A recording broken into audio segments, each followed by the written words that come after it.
오늘은 우리가 사도행전 43번째 시간으로 화평의 복음을 전하라 라는 제목으로 같이 말씀을 나누도록 하겠습니다.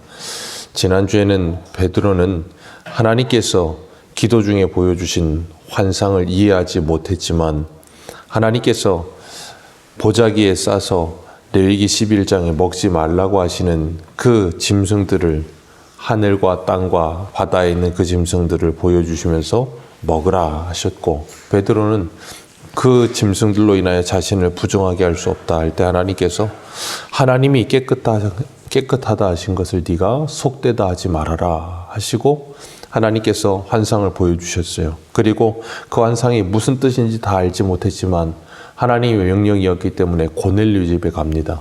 그리고 고넬료 집에 가서 그제서야 베드로가 하나님이 보여주신 그 환상이 어떤 의미를 갖는지를 깨닫게 됐고, 하나님은 사람을 외모로 보지 않으시고 그 중심을 보시며 하나님을 경외하고 의를 행하는 자들을 모두 다 받으시는 하나님이라는 것을 베드로가 깨닫게 됩니다. 그리고 그 베드로가 그런 깨달음과 함께 고넬료 집에서 이제 설교를 해요. 설교하면서 뭐라 그러냐면 만유의 주 대신 예수 그리스도로 말미암아 화평의 복음을 전하사 그랬어요.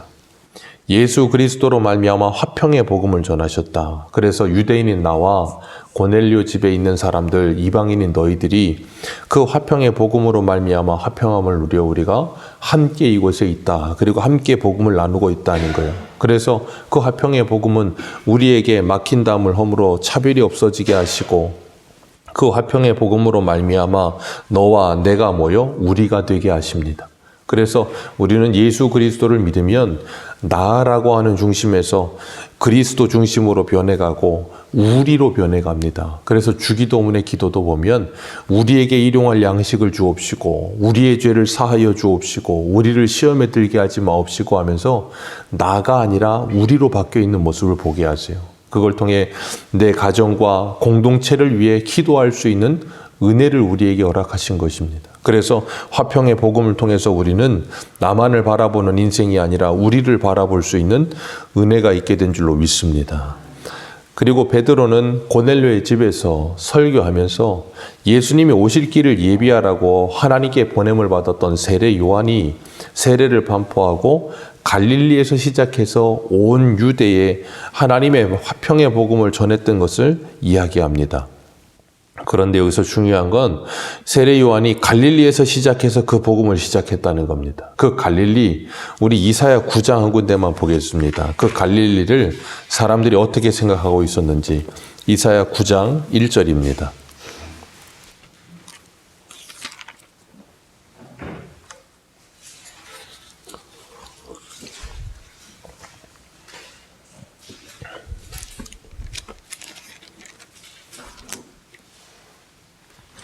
이사야 9장 1절과 2절 우리 같이 읽겠습니다. 이사야 9장 1절과 2절입니다.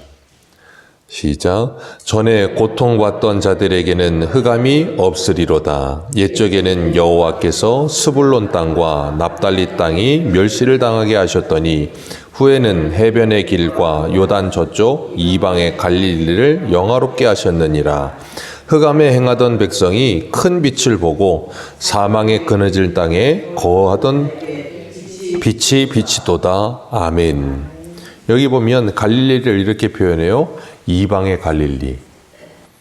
갈릴리는 이방 땅이 아닙니다. 그런데도 불구하고 이방의 갈릴리라고 불러요. 그만큼 그 당시 사람들은 갈릴리를 굉장히 천대했고 무시했습니다. 그런데 오늘 본문에 보면 세례 요한이 화평의 복음을 갈릴리에서부터 전하기 시작했다 그랬고, 이사야 9장에서는 그 이방의 갈릴리에 흑암에 행하던 백성에게 큰 빛이 이르러서 사망의 그늘질 땅에 거주하고 있던 자들에게 빛이 비추었다 그랬어요.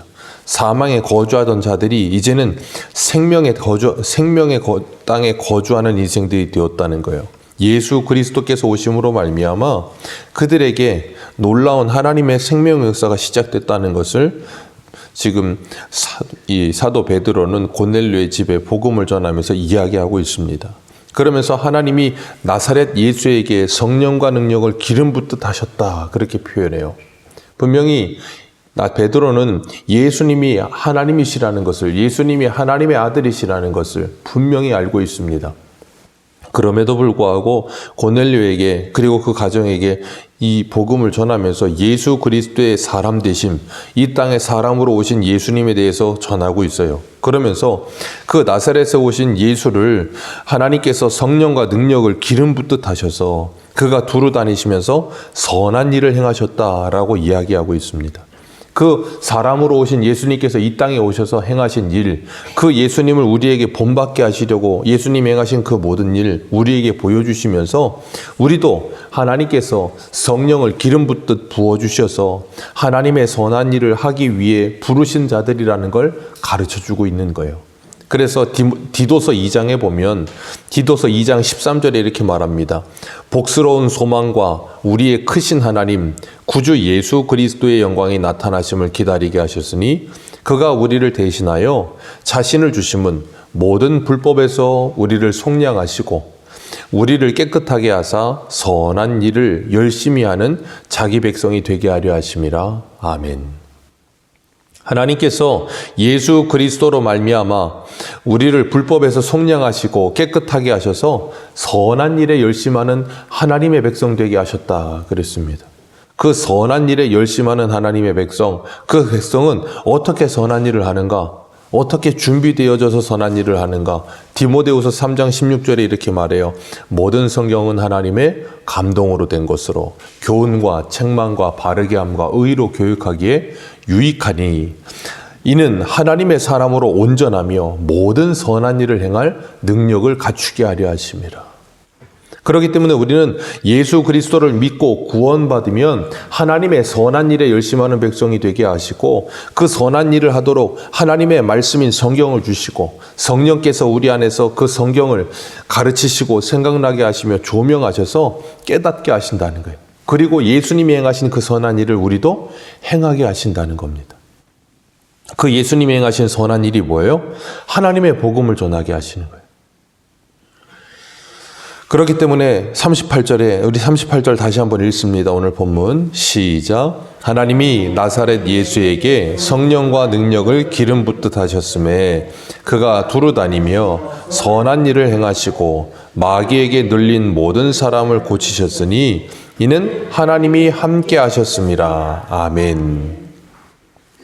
기름 붓듯 하셔서 두루 다니며 선한 일을 행하게 하셨고 그 다음 하신 일이 뭐예요? 마귀에게 눌린 모든 사람을 고치셨다.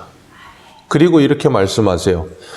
이는 하나님이 함께 하셨습니다. 하나님께서 예수 그리스도에게 성령과 능력을 기름 붓듯 하셨고 또 하나님이 그리고 나서 함께 하셔서 예수님이 선한 일을 행하며 마귀에게 눌린 모든 사람을 고치시게 하셨다. 그런 것처럼 우리들도 하나님께서 성령을 기름 붓듯 성령 충만케 하시고 하나님이 우리와 함께 하시면서 하나님의 선한 일과 그리고 마귀에 눌린 모든 사람들을 고치시는 사역을 우리에게 맡기셨다는 것을 기억하시길 바랍니다.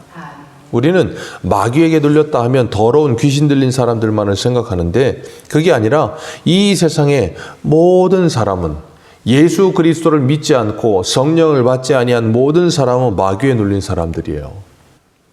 마귀에 눌려서 뭐 하는가 하면 사단의 공중 권세 잡은 사단이 이 세상 사람들을 다스리고 있는 거예요. 그래서 사람들은 이 귀신 들렸다 아니면 약간 정신이 이상하다라는 사람들 외에도 모든 사람들이 이 세상의 공중 권세 잡은 마귀에게 눌려 살아요. 그래서 사람들은 물질에 눌려 살고요. 세상의 권력에 물려 살고요. 그리고 여러 가지 중독에 빠져 살고요. 그 모든 것들이 우리는 그냥 외형적으로 저 사람이 그냥 뭐 도박이나 아니면 술이나 그런 거에 임박해 사는구나. 그게 아니고 그게 마귀에 눌려 사는 사람들이에요. 자기의 의지와 의도를 어떻게 할 수 없는 그런 상태의 어떤 것에 지배를 받고 있다 그 말이에요. 그리고 욕심과 욕망에 사로잡혀 삽니다. 그래서 평생을 거기서 헤어나오지 못하고 자유를 누리지 못해요. 그게 바로 마귀에 눌린 모든 사람들이에요. 그들이 어떻게 고침을 받아요? 예수 그리스도로 말미암아 고침을 받는 겁니다. 오늘 우리가 해야 될 선한 일, 그게 뭐예요? 예수 그리스도 그 화평의 복음을 전하는 거예요.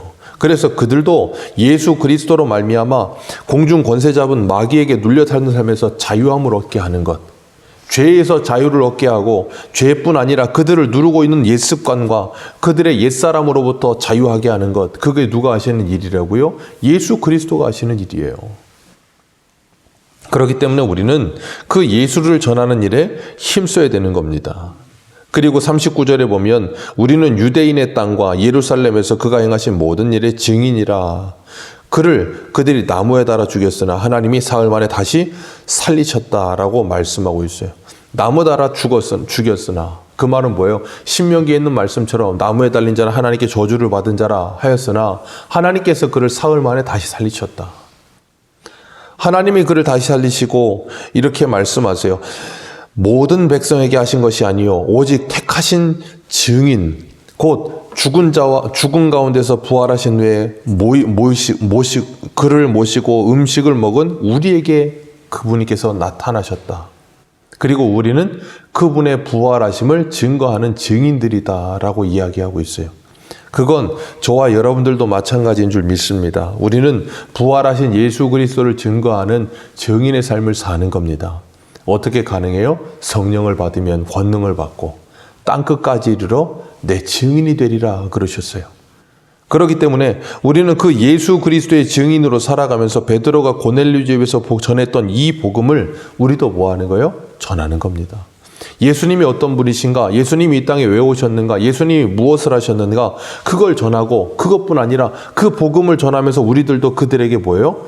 그들에게 그 죄에서 자유함을 주고 그들을 누르고 있는 마귀로부터 그들을 자유하게 해주는 일을 우리가 해야 되는 거예요. 그래서 예수님께서 요한복음 20장에 이렇게 말씀하세요. 우리 사도행전 바로 앞에 요한복음 20장 가보겠습니다. 요한복음 20장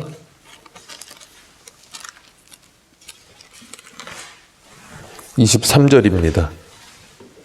22절, 23절 같이 보겠습니다. 같이 읽습니다. 22절, 23절입니다. 시작. 성령을 받으라. 너희가 누구의 죄든지 사하면 사하여질 것이요 누구의 죄든지 그대로 두면 그대로 있으리라 하시니라. 아멘. 예수님께서 부활하셔서 제자들에게 나타나셔서 하신 처음 말씀이에요. 성령을 받아라. 그리고 하신 말씀이 뭐예요? 누구의 죄든지 사하면 사하여질 것이요 누구의 죄든지 그대로 두면 그대로 있으리라. 이 말이 뭐냐면 예수 그리스도를 전하라 그 말이에요. 예수 그리스도를 전하여 너희들이 전하는 그 복음을 듣고 믿으면 그들이 구원함을 받고 죄사함을 받을 것이고 믿지 않으면 죄사함을 받지 못할 것이다라는 것을 말씀하시는 거지, 우리가 무슨 죄사함의 권세를 우리가 가졌다는 말이 아니에요.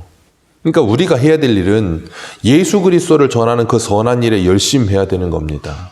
그리고 오늘 본문으로 돌아오시면 주님께서 그 일을 위해 미리 택하신 증인들이 우리라는 것을 말씀하시고 42절에 우리에게 명하사 백성에게 전도하되, 하나님이 살아있는 자와 죽은 자의 재판장으로 예수 그리스도를 정하셨다는 거예요. 살아있는 자와 죽은 자. 성경에서는 삶과 죽음의 기준점을 무엇으로 두냐면 하나님을 삶과 죽음의 기준점으로 두고 계세요. 그래서 하나님과 함께하는 자는 살아있는 자요, 하나님과 함께하지 않는 자는 죽은 자입니다. 그 재판장이 누구예요? 예수 그리스도예요. 그래서 예수 그리스도로만 믿으면 살고 믿지 않으면 죽은 거예요. 주님께서 그 재판장이 되셔서 이 세상을 재판하신다라고 말씀하시고 43절 우리 같이 읽습니다. 시작. 그에 대하여 모든 선지자도 증언하되 그를 믿는 사람들이 다 그의 이름으로 힘입어 죄사함을 받는다 하였느니라. 아멘. 예수 그리스도의 이름을 힘입어 죄사함을 받는다라고 말씀하고 있어요. 그래서 우리가 해야 될 일이 뭐예요? 그 예수를 전하는 일이에요. 그 화평의 복음을 전하는 일이에요. 어디서부터 시작된다고요? 갈릴리에서부터. 이방의 갈릴리라고 말하던 사람들에게 천대받고 무시받던 그곳에서부터 복음이 전해지는 겁니다. 사도 바울은 고린도전서 1장에도 분명히 이야기하죠. 하나님께서 아무 육체도 자랑할 것이 없게 하시려고 세상에서 약한 자, 어리석은 자들을 불러 지혜로운 자, 강한 자들을 부끄럽게 하셨느니라. 하나님의 복음은 그렇게 역사해요. 그리고 지금도 그렇게 역사하고 있습니다. 우리는 그래서 이 땅 가운데 연약하고 아픈 자들, 주님 오셔서 하신 말씀이 그였어요. 나는 죄인을 부르러 왔지 의인을 부르러 온 것이 아니고, 나는 건강한 자를 부르러 온 것이 아니라 나는 아픈 자를, 의원에게 아픈 자가 쓸데있지 건강한 자는 의원이 쓸데없다. 주님 그렇게 분명히 말씀하셨어요. 우리는 가서 그들에게 복음을 전하는 겁니다. 그리고 그들은 그 복음을 듣고 죄사함의 권세를, 죄사함을 누리고 예수 그리스도가 자신들의 구주임을 믿게 될 때 그들은 그들을 누르고 있던 마귀로부터 자유하게 될 줄로 믿습니다. 우리를 누르고 있는 모든 탐욕과 욕심과 정욕과 이 세상의 그 무엇들로부터 우리가 자유할 수 있는 유일한 길은 예수 그리스도밖에 없어요. 우리가 그 예수 그리스도로 그 복음, 평화의 복음을 전하며 우리를 만나는 모든 사람들이 하나님과 화평을 누리고, 그리고 우리와 화평을 누리는 놀라운 하나님의 복이 저와 여러분에게 임하기를 주님의 이름으로 축복합니다. 기도하겠습니다.